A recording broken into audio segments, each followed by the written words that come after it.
पहुना वो मुर्गा मरे जा, मुर्गा मरे जा पहुना वो मुर्गा मरे जा, पहुना वो मुर्गा मरे जा, मुर्गा मरे जा पहुना दोनों संग मदिन पहाबो मुर्गा मरे जा, मुर्गा मरे जा पहुना दोनों मजा हम उड़ाबो मुर्गा मरे जा।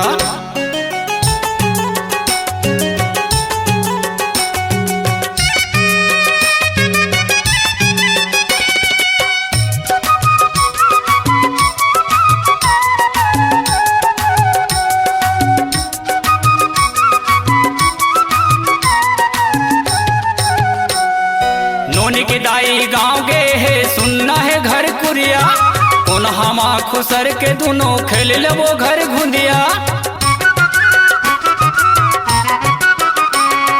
नोनी के दाई गाँव गे है सुनना है घर कुरिया, कौन हमा खुसर के दोनों खेल ले वो घर घुंदिया। नोनी के दाई गाँव गे है सुनना है घर कुरिया, कौन हमा खुसर के दोनों खेल ले वो घर घुंदिया। मुर्गा मरे जा पहुना वो मुर्गा मरे जा, पहुना वो मुर्गा मरे जा, मुर्गा मरे जा पहुना वो मुर्गा मरे जा, पहुना वो मुर्गा मरे जा, मुर्गा मरे जा पहुना दोनों खेलबो यौ खेलाबो मुर्गा मरे जा, मुर्गा मरे जा पहुना दोनों खेलबो यौ खेलाबो मुर्गा मरे जा।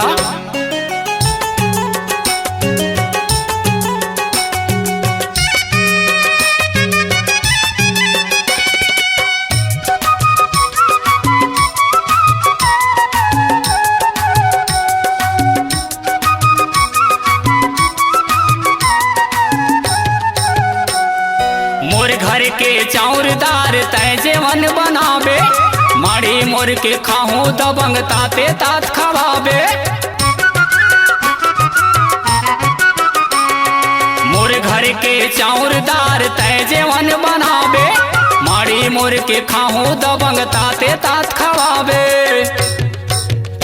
मोर घर के चाउरदार तय जेवन बनाबे, माड़ी मोर के खाहूँ दबंग मोला ताते तात खवाबे। मुर्गा मरे जा पहुना वो मुर्गा मरे जा, पहुना वो मुर्गा मरे जा, मुर्गा मरे जा पहुना वो मुर्गा मरे जा, पहुना वो मुर्गा मरे जा, मुर्गा मरे जा पहुना दोनों खाबो यौ खवाबो मुर्गा मरे जा, मुर्गा मरे जा पहुना दोनों खाबो यौ खवाबो मुर्गा मरे जा।